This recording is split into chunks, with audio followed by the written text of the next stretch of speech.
Happy Thursday. Guys, I haven't done a video in a little bit, and I apologize, but as we all know, life is life. I never wanted this to be my main focus or anything like that, but I was listening to Tim Ferriss talk. I've been reading the 4-Hour Work Week, and I love it. It's the updated version. And I just wanted to brush up on some things about the book while I was at work, and just have it in the back of my head. But he's talking about one. He was being interviewed sort of about it, and basically talking about his podcast. And as much as I would love to have something where I do have a long-form conversation with somebody, just not quite at that point. But one idea that I did have, especially because I wanted to read it again, and I think a lot of people want to read it or might appreciate a different perspective on it, is a classic, The Art of War by Sun Tzu. And I'm not quite sure how I want to get through this. This is one of 3 copies that I own. Unfortunately, I can't find one of them. I read it a long time ago. And,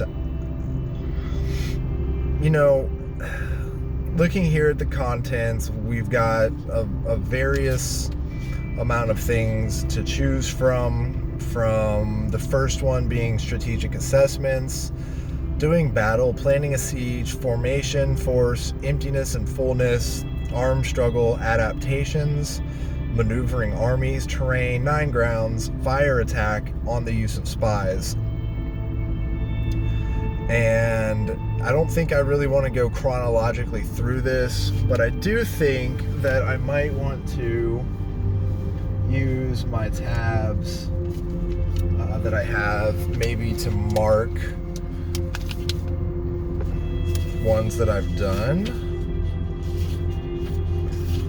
So let's take a look here,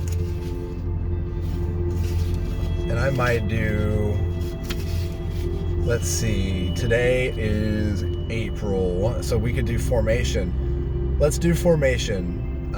There's 12 months in the year. There's 13 here to choose from. And we might not want to do anything about fire attack. We might. Or we might not want to do something about spies, the last 2. But we'll go with number 4 to match with April. And we're going to go over here to formation. Page 55. Formation. Wow, that's almost already halfway through the book. So, opening up, we got Dumu. You see the inner conditions of opponents by means of their external formations. The inner condition of the formless is inscrutable, whereas that of those who have adopted a specific form is obvious. The inscrutable win, the obvious lose. Wang Qi. Those skilled in military operations are able to change their formations in such a way as to ensure victory based on the action of opponents. Cheng Yu. This means the offensive and defensive formation used by 2 armies. When they are hidden within, they cannot be known to others. When they are visible without, opponents can come in through the chinks. Formation is revealed by attack and defense, so discussion of formation follows the discussion of planning a siege. Master Sun. In ancient times, skillful warriors first made themselves invincible, and then watched for vulnerability in their opponents. Cheng Yu. Making yourself invincible means knowing yourself. Waiting for vulnerability in opponents means knowing others. Mei Yao Xin. I like this one. Hide your form, be orderly within, and watch for gaps and slack. That one to me, that one really speaks to me. Mei Yao Xin. That one I like. Because if you are a chameleon, and for me, I've spent a lot of my life, I've talked about it before, maybe on here or not, but I was the kid who I sat at every lunch table. I never really had a specific set of friends. I wanted to experience a bunch of different people, and I just wanted to, see what it was like and maybe where I fit. So when we talk about this one, hide your form, be orderly within, and watch for gaps and slack. Hiding your form means, to me, not letting people know who you truly are. Be cautious. Don't let people get to know you so quickly that they have an instantaneous read on you. Don't be quick to trust, and don't be quick to judge, but mainly on the trust. In the past and the way that I was raised, I was very trusting, and I just gave my trust immediately from the beginning. That has been something that has been both beneficial and detrimental. There have been many friends that I've gained over the years by operating in that manner. Because you tend to, when you're that type of person, you give easy, you do favors, you trust people at face value, but also you can get burned quite a bit.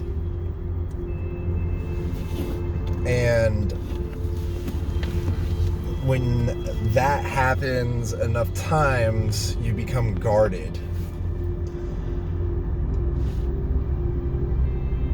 So as you gain knowledge and wisdom, and you get older, and you advance in age, and you advance through life, sometimes it's more important to be choosy of who you give more of yourself to, because you're more established and you need to find people who are going to be more, for lack of a better term, bang for your buck, that you choose to include in your life and that you choose to do things for, with or without the idea of reciprocation. That goes back to one of the books that I read in the past, The Go-Giver. Just always make deposits into your trust bank. So when he says hide your form and be orderly within and watch for gaps and slack, don't let people know who you truly are. Be an enigma. And this can go for many facets of life. This is really great for you young guys who are just starting to date. This is great for the first 30 days of your job when you just get hired on.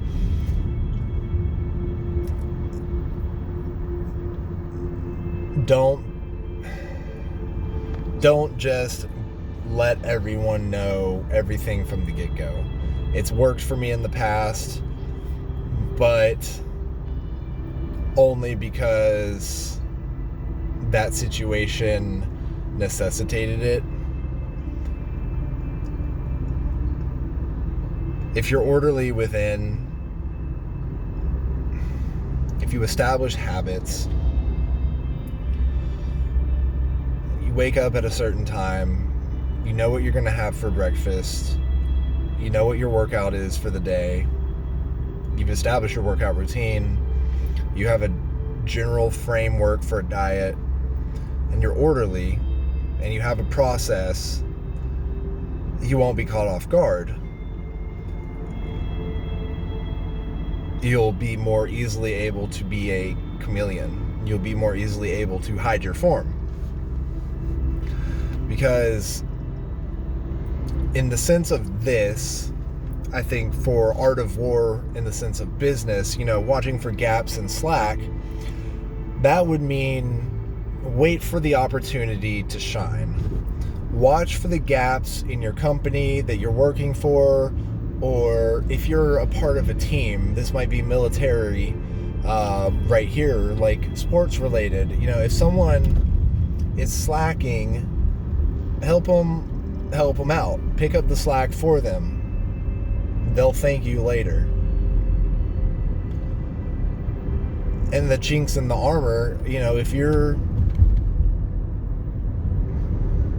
you're forward with your form, right? If you're forward with how you do things, or who you are, or the processes that you do, your boss will know that. And so when you approach them with a chink in the company's armor, or a novel idea that you want to propose, then you may be shot down a lot quicker. But if you're more reserved and quiet, and you choose to temper how you approach things and deliver things, it might turn out better for you. It will turn out better for you, according to this. So, in ancient times, skillful warriors first made themselves invincible and then watched for the vulnerability in their opponents. Sun Tzu. Well, there we go. That is my Sun Tzu Art of War quote for the day. There's plenty of these, and I think maybe if we just stick with one a day, we might see what happens. I'm not quite sure how many of these mantras there are. It might be like one a week, one a day, one every couple of days. We're just gonna see. If any of that was interesting to you, please, of course, like and subscribe. Put a quote, drop it in the comment section below so that others can be inspired and get a different viewpoint. But until next time, thank you all for tuning in to Climbing the Hill with Dave. I think that this will be another nice little climbing the hill type adventure that we can go on and find out ways that we can better ourselves, and we can just talk about it and discuss it. So thank you all, and I might make a different one after this. We'll see, but I digress. I'm rambling on. Thank you for watching. See you on the next one.